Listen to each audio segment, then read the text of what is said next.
ഏകദേശം നമ്മുടെ നാട്ടിലെ കാലാവസ്ഥയൊക്കെ തന്നെയാണ് ഇവിടെയും മഴക്കാലം തുടങ്ങി.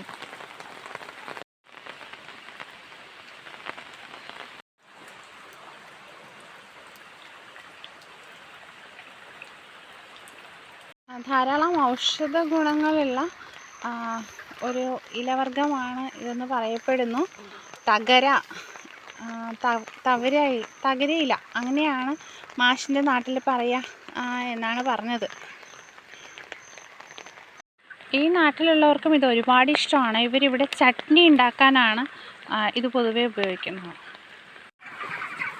മാഷ് എന്നത്തെയും പോലെ തന്നെ ഡ്രിങ്കറും ഫീഡറും ഒക്കെ വൃത്തിയാക്കിക്കൊണ്ട് ഫാമിൽ ജോലിയിൽ തിരക്കിലാണ്.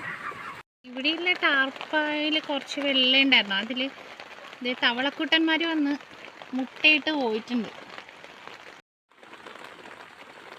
കണ്ടില്ലേ, കുഞ്ഞുങ്ങൾ ഉണ്ടായി വരുന്നുണ്ട്.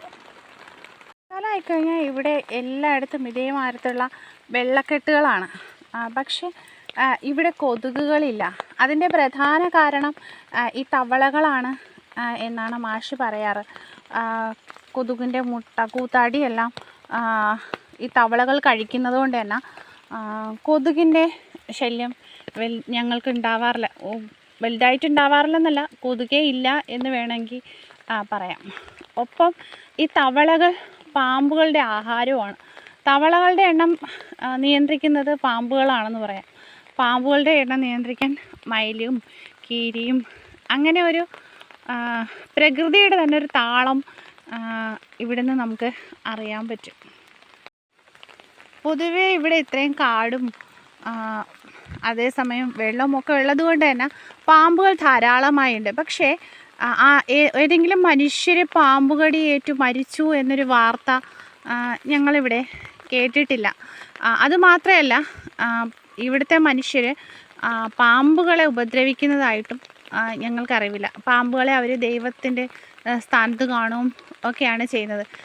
കൃഷി ഇവിടുത്തെ പ്രധാന വരുമാന മാർഗം നെൽകൃഷി ആയതുകൊണ്ട് തന്നെ, കൃഷിയായിട്ട് ബന്ധപ്പെട്ട് നിൽക്കുന്ന ഒരു പ്രദേശമായതുകൊണ്ട് തന്നെ എലികളുടെ എണ്ണമൊക്കെ നിയന്ത്രിക്കുന്നതിൽ പാമ്പിനൊരു പ്രധാന പങ്കുണ്ട്. അതുകൊണ്ടായിരിക്കാം കാലാകാലങ്ങളായിട്ട് അവർ പാമ്പിനെ ഇത്രത്തോളം സ്നേഹിക്കുന്നത് എന്നാണ് എനിക്ക് തോന്നുന്നത്.